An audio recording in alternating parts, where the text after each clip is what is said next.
Baik, di sini ada gejala klinis dan diagnosis.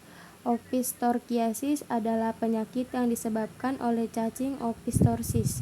Cacing ini dapat menyebabkan kerusakan pada hati dan membesarkannya, serta mengubah jaringan hati menjadi adenoma atau karsinoma papiler.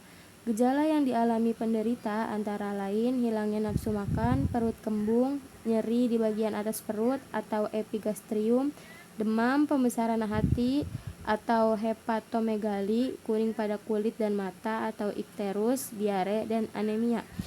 Untuk mendiagnosis opistorchiasis secara pasti, dokter akan melakukan pemeriksaan tinja atau cairan duodenum untuk mencari telur cacing dengan bentuk spesifik.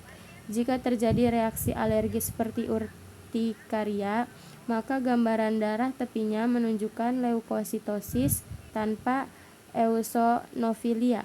Jadi intinya adalah opistorchiasis bisa merusak hati dan menyebabkan gejala-gejala seperti hilangnya nafsu makan hingga pembesaran hati. Untuk memastikan diagnosisnya, dokter akan melakukan tes pencarian telur dan cacing dalam tinja atau cairan duodenum dari pasien tersebut.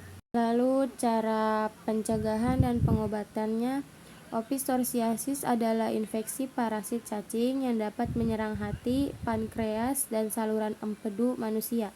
Untuk mengobati infeksi ini, dokter biasanya akan meresepkan obat bernama praziquantel dengan dosis tunggal 40 mg atau kilogram berat badan, atau diberikan 3 kali 25 mg atau kilogram berat badan per hari selama 1 hari. Selain itu, gentian violet juga dapat digunakan sebagai alternatif pengobatan. Untuk mencegah terjadinya infeksi opistorchiasis, ada beberapa hal yang bisa dilakukan, seperti memasak ikan dengan baik sebelum dikonsumsi untuk membunuh cacing-cacingnya.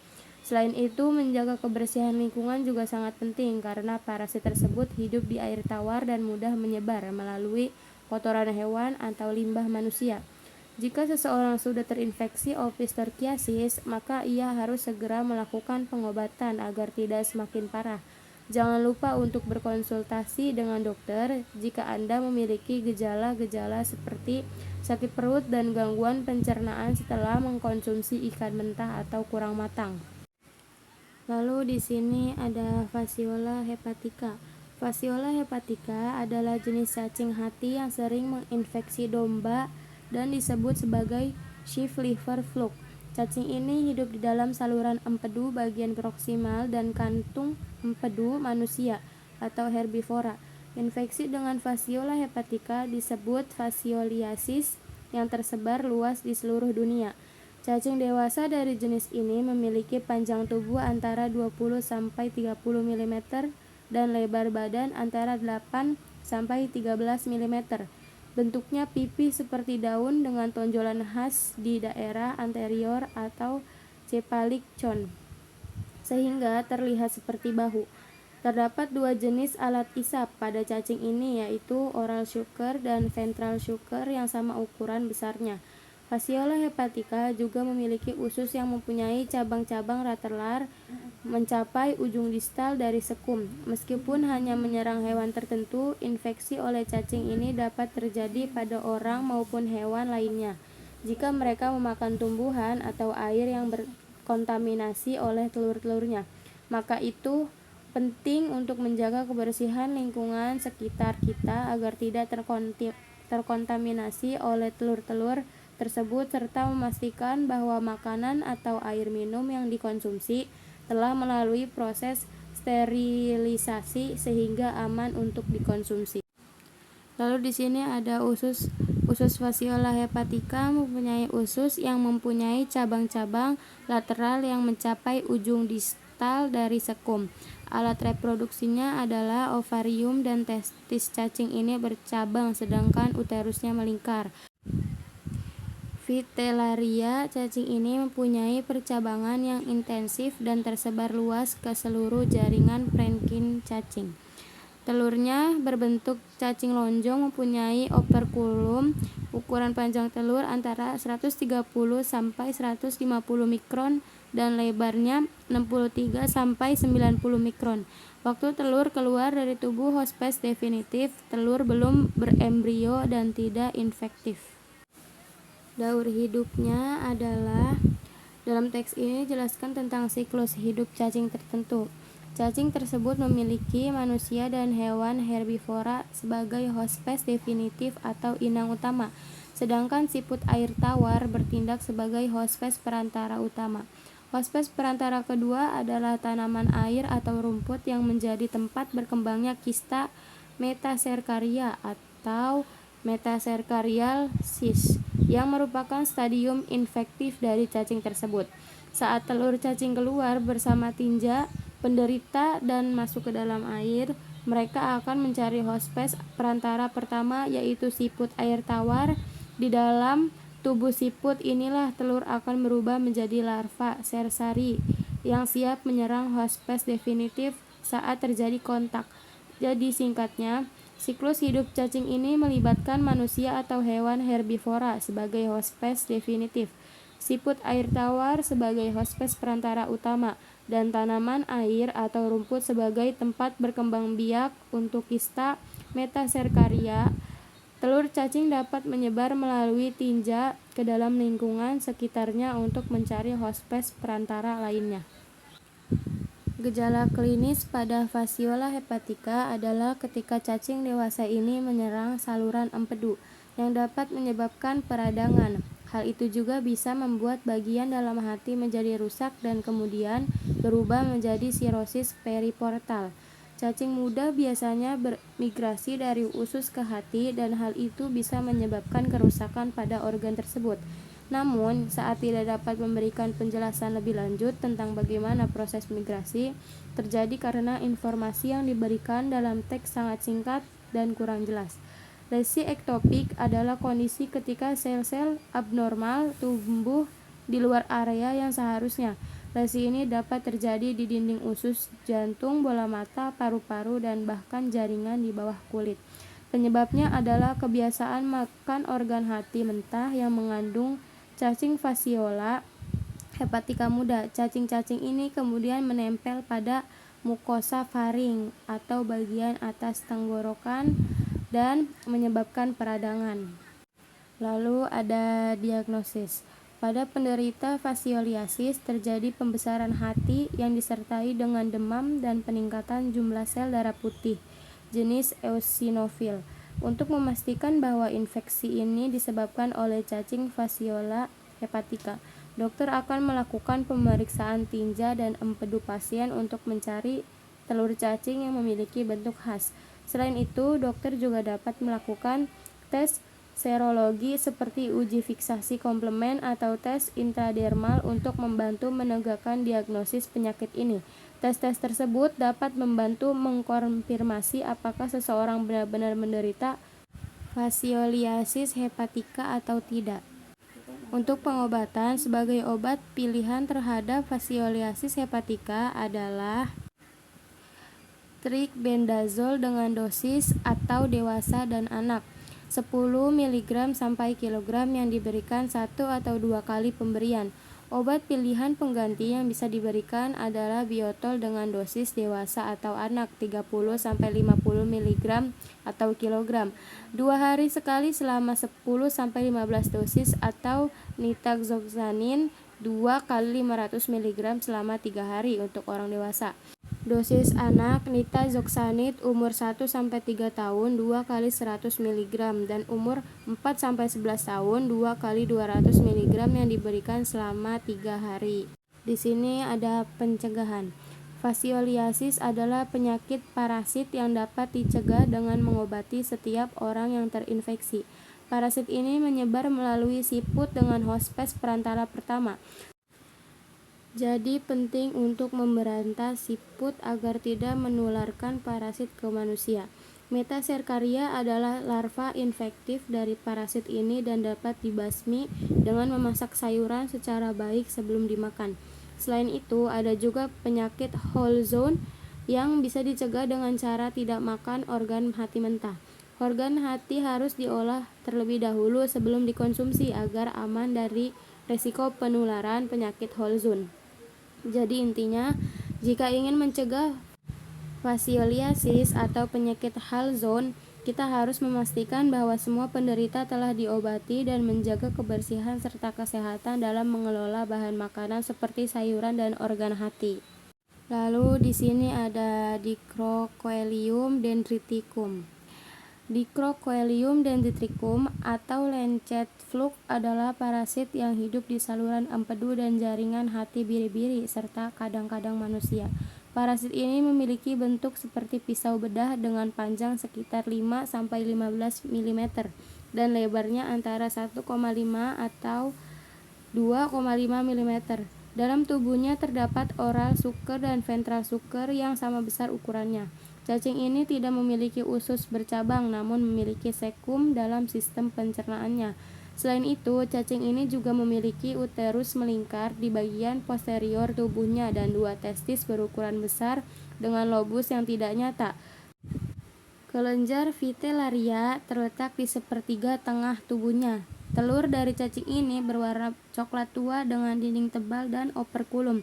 Ukuran telurnya sekitar 38-45 mikron atau 22-30 mikron, mengandung mirasidium yang sempurna. Jadi singkatnya, Dicrocoelium dendriticum adalah parasit kecil berbentuk pisau bedah yang hidup di saluran empedu dan jaringan hati biri-biri serta kadang-kadang manusia dengan beberapa karakteristik anatominya seperti oral dan ventral sucker, sistem reproduksi uterus melingkar dan 2 testis beserta kelenjar Vitellaria untuk produksi telurnya.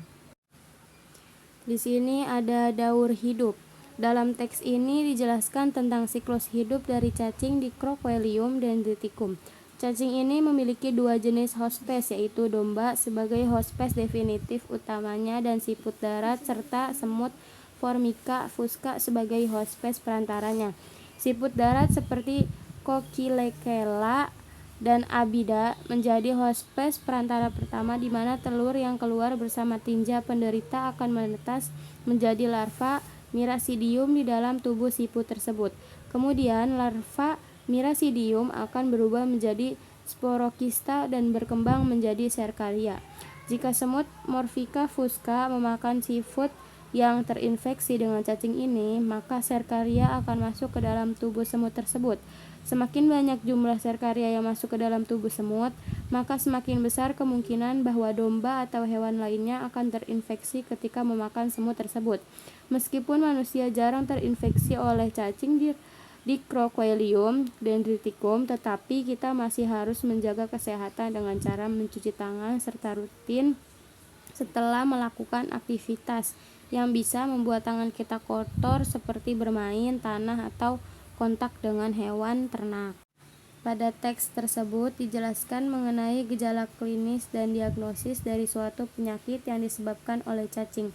Gejala yang muncul pada penderita sangat ringan seperti gangguan pencernaan, kembung, muntah, kolik empedu, diare, atau konstipasi kronis.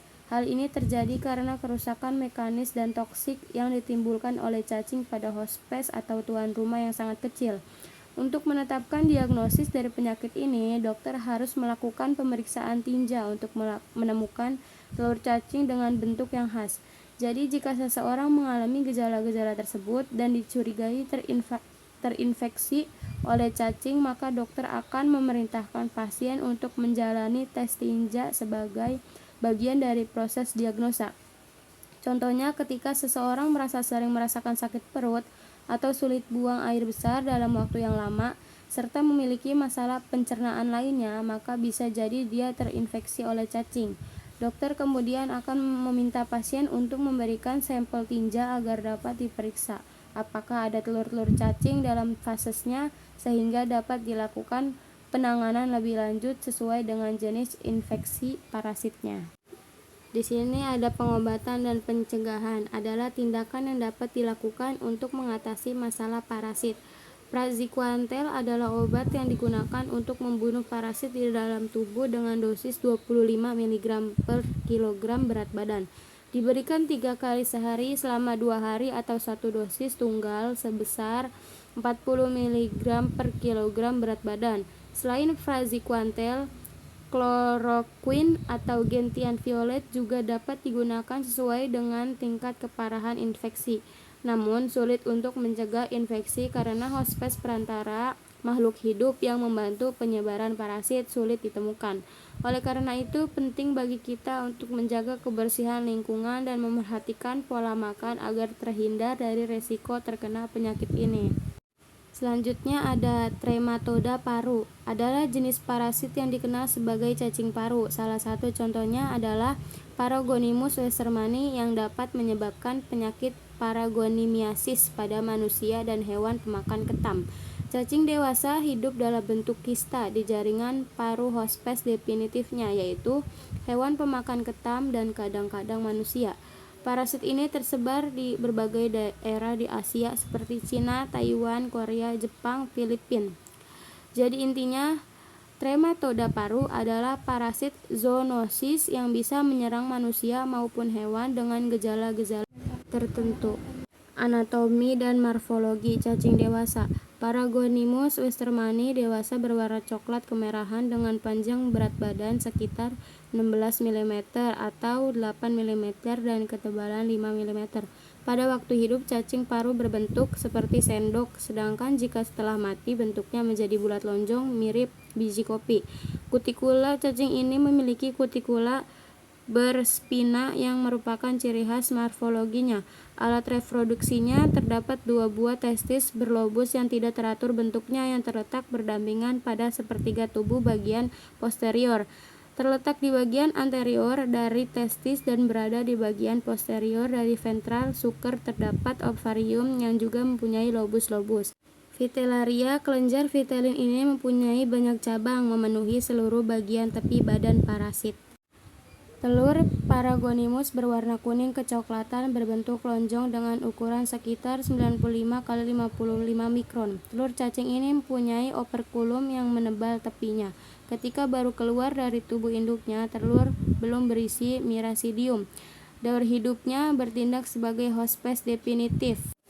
Paragonimus adalah hewan pemakan ketam dan manusia. Sebagai hospes perantara pertama dalam daur hidup cacing ini adalah siput genus Hua, Semisulcospira dan Tiara, sedangkan ketam atau udang batu merupakan hospes perantara yang kedua. Cara infeksinya, Paragonimosiasis terjadi jika orang makan ketam atau udang mentah yang mengandung metasarkaria yang merupakan stadium infektif. Metasarkaria kemudian berkembang menjadi cacing muda di dalam duodenum lalu menembus dinding usus dan masuk ke dalam rongga perut. Gejala klinisnya akibat adanya cacing dewasa di dalam jaringan paru menimbulkan batuk kering yang terjadi pagi hari yang kadang-kadang disertai dahak berdarah. Hemoptisis, nyeri dada yang timbul disertai demam ringan menyulitkan membedakan dari TBC paru, pneumonia atau bronkiekstasi. Diagnosis penderita paragonimiasis menunjukkan gejala klinis yang sulit dibedakan dari penyakit-penyakit paru lainnya. Pada pemeriksaan darah terdapat gambar eosinofilia, sedangkan pada foto paru dapat ditunjukkan adanya kista cacing yang dapat membantu menegakkan diagnosis paragonimiasis. Pengobatan dan pencegahannya sebagai obat pilihan untuk mengobati paragonimiasis adalah praziquantel dan sebagai obat pilihan pengganti dapat digunakan biotol praziquantel.